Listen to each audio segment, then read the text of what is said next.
Hej! Vi på Svead bor här i Donbass och vi börjar nu en serie motståndarkunskap om allting du behöver veta om ryska minor. Jag har jobbat här i Ukraina i 18 månader ungefär nu och har samlat på mig en del rysk minmaterial som vi nu ska titta på. Vi börjar med mekaniska tändsystem till ryska minor. Och därefter går vi över till elektriska tändsystem och sedan efter det börjar vi prata om indikatorer, hur man vet att man är i ett minfält. Och om det är någonting där kriget har lärt sig om minor, det är att infanteriet också förväntas arbeta i en miljö full av minor. Så då är det väl bra att veta lite vad det är som möter, och idag ska vi prata om tändsystem, mekaniska tändsystem ska vi prata om nu. Och det jag har framför mig här, det är ett tändsystem av serien MUV, alltså sånt man gör med utlösningssprinter. Så om du har ett hot av ett utlösningstråd, så smäller den. Och komponenterna, ja, du har ju dels minan, slagtändaren och sen så en detonator. Det här MUV 1 kallas denna. Det är den gamla varianten. Du har, så här ser den ut i sitt transportläge, och man måste lyfta upp den så här, och då ser man den andra sprinten, och där trycker man in en annan sprint för att göra den i sitt armeringsläge. Och så ut på det här sättet in med sprinten, tar ut säkringen, och nu har du armerat den. Ser precis ut som den svenska egentligen. Det här är den svenska varianten, fungerar på precis samma sätt. Alltså jag har skrivit in detonatorn, in i slagtändare, du har 2 sprintar, en säkringssprint, ett utlösningssprint, ut med säkringssprinten. Nu har du armerat ditt system. Ja, detonatorerna till det här är oftast MD5 som har 2 stycken skåror här för att säkra den dels i slagtändaren men också i minan. En annan variant är MD2, är likadan, bara att den saknar den undre. Och nu är kriget väldigt mycket hemmagjort. Det här är KD8 som är den typ av sprängpatron man använder när man använder krutturbiner och liknande. Men en adapter i med en tändhatt från en patron av någon form, och sen så har du gjort din egna MD5 då. Så problemet med de här gamla, som är ett problem som vi också har i Sverige, för vi har inte kommit längre i utvecklingen än så här, det är att det är ganska riskfyllt för dig att sätta upp dem när du gör dina mineringar. Det sista man gör, man drar ut säkringsprinten och sen så har du ett armerat system och sen så ska du lämna platsen. Men om du råkar gå på din egna tråd då när du lämnar platsen, så kommer du initiera systemet. Och sättet att komma från det då, det gör man med att sätta en armeringstid på sina tändare. Och då pratar vi MUV 2, MUV 3, MUV 4. Det som skiljer MUV 2 och MUV 3, jag börjar snabbt på den pinnen där, är egentligen bara formen på utlösningssprinten. Det är egentligen den enda skillnaden på de här. MUV 4 ser ganska mycket annorlunda ut.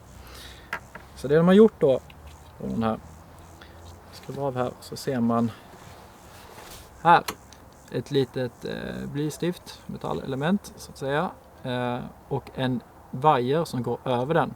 Så där, när jag drar ut den här säkringsprinten, så kommer den vajern att långsamt äta sig igenom det här elementet. Och när det väl har ätit sig igenom, då är den armerad. Så att det betyder att om man drar ut säkringsprinten och råkar dra ut utlösningssprinten, så kommer systemet att explodera förrän den tiden har gått tills det har ätit upp det elementet. Och då ser det ut så här. Ser det ut då vad det är gjort. Den här som faller av, här ser du alltså den vajern, och här ser man att du inte har det här metallelementet. Det har försvunnit. Så att så här ser den armerade varianten av denna ut. Problemet med MUV 2 och MUV 3, det är tiden. Tiden det tar för den vajern att äta igenom det här metallelementet skiftar extremt mycket. Det är viktigt att kontrollera så att de inte är skadade på något sätt. Är de skadade kan det vara 0 sekunder. Eller om vajern bryts kan det också vara 0 sekunder. Är det riktigt kallt kan det ta upp till 2 dagar. en dag som denna. Kanske 15-20 minuter, men jättesvårt att säga hur lång tid det skulle ta. Och det vet man om att det är kanske inte så bra att ha så fluktuerande tid så att man inte vet när systemet är armerat eller inte. Därför utvecklades Move 4 som jag har här bredvid mig. Principen är exakt likadan. Du har en säkringssprint och en utlösningssprint. Så drar man säkringssprinten så startar den armeringstid, men det fungerar på ett annat sätt. Utan här har du en kolv här i som måste tugga igenom silikon. Och när man drar ut den så börjar kolven jobba neråt. Och när den har kommit hela vägen ner faller den av. Nu hör det armerat. Skillnad, det finns en klack här, finns också på Move 3, den här klacken. Klacken här ökar utlösningstrycket från cirka halvt till 1 kilo till 5-6 kilo. Svårt att säga exakt, men den klacken, det är inga problem att plocka av den klacken om man vill ha det mer känsligt.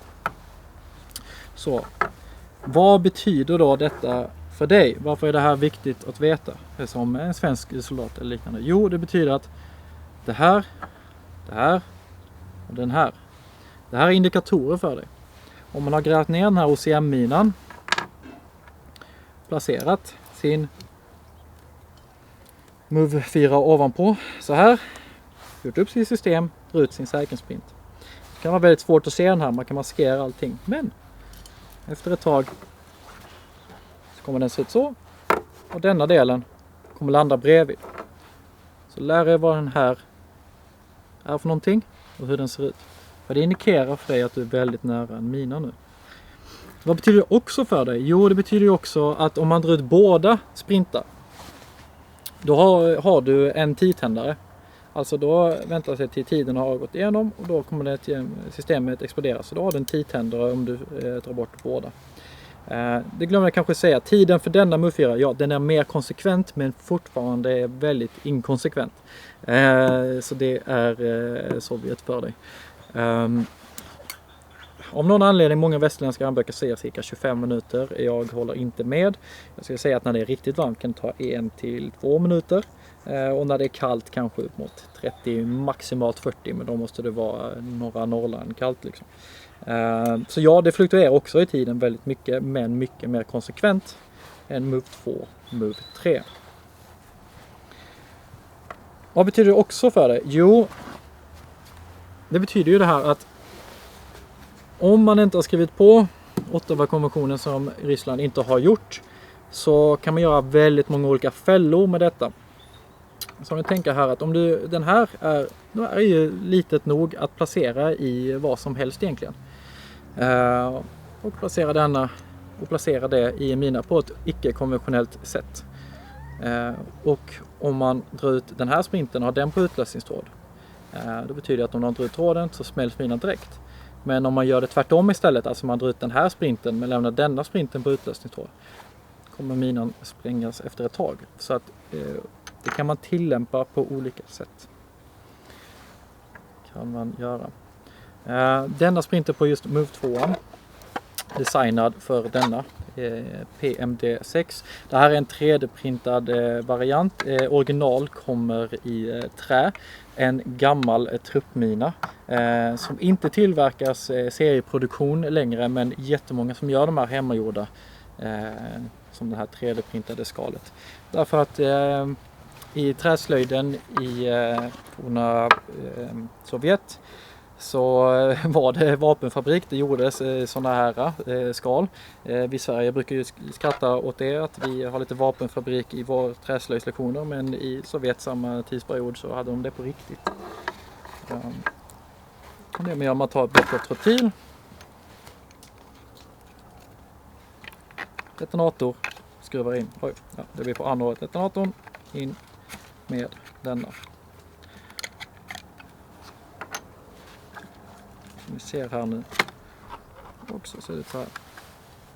Och det ser hur utlösningssprinten är gjord, betyder att om jag trampar här så kommer den att trilla ut. Och har jag då dratt ut den här sprinten redan innan dess så smälls den. PMD6. En simpel väldigt simpel truppmina. Efter det har de utvecklat det PMD1, PMN1, PMN2, PMN4 exempelvis. Men fortfarande är det lite snarlikt. Det är ett återgående tema på ryska minor, just det här armeringstid. Har vi inte riktigt i Sverige på samma sätt. Vad mer man kan använda de här slagtänderna till? Jo, det är ju till exempel ZTP som är då krutstubintändare. Så det går helt utmärkt att skruva in en MUF4 här. Och det du gör då, när någon drar det då, eller om du drar den själv, då startar du krutstubinen som ska jobbas igenom för att spränga sprängpatronen här på andra sidan. Eller så använder du en helt vanlig krutstubintändare. Men ni ser kanske att det är ett kompatibelt system som finns här. Och det är kompatibelt med minmaterialen på ett sätt som svenska minmaterial inte är kompatibelt. Det är också utmärkt att skruva in dem rakt i tortylblock. På det sättet håller sig ganska bra. Eller OCM-hoppminor. Skruvar du in här slagtändaren i detta hålet här. Då när någon drar ut sprinten så kommer minan att hoppa upp och explodera. På det här sättet. Då hoppar den upp. Sån här frigörs. Då sprängs den. Om du också har lagt in en KD8 i det hålet i mitten. Eller så lägger du in den i mitten och då smälls den bara som det är. Så den är en nyans med OCM som kanske är intressant för någon att veta. Andra tidtändare, exempelvis VCD6C. Det här är egentligen en klocka.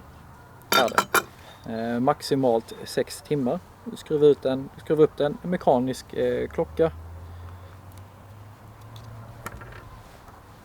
MD5 eller MD2 eller något annat sätt. Tillbaka med skalet. Och man hör till och med den ticka, så ibland tejpar de den för att den hörs ticka. Så att om du ser en mina som ser ut så här, så vet att det är en tidständare på den. Att den väntar på att timern ska gå ut och sen kommer den att explodera.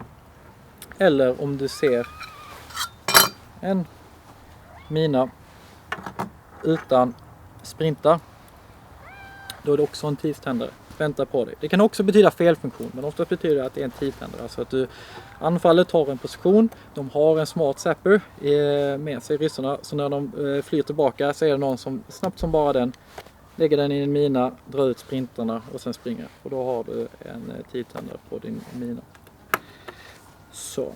Jag tänkte vi ska också göra nu, det sista vi gör, det är att vi drar de här säkerhetssprintarna och så kontrollerar vi tiden på hur lång tid det tar att utlösa de här. Och så kommer jag också, jag vet inte det nu, men så säger jag vilken temperatur det är idag. Så har ni någon idé om vilken tid vi kan prata om här.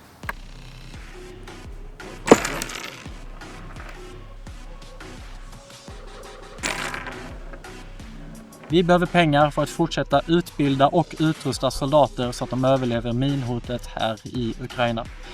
Donera direkt till oss via PayPal eller donera via QM4 Ukraines Swish-konto märkt då donationen Sverige.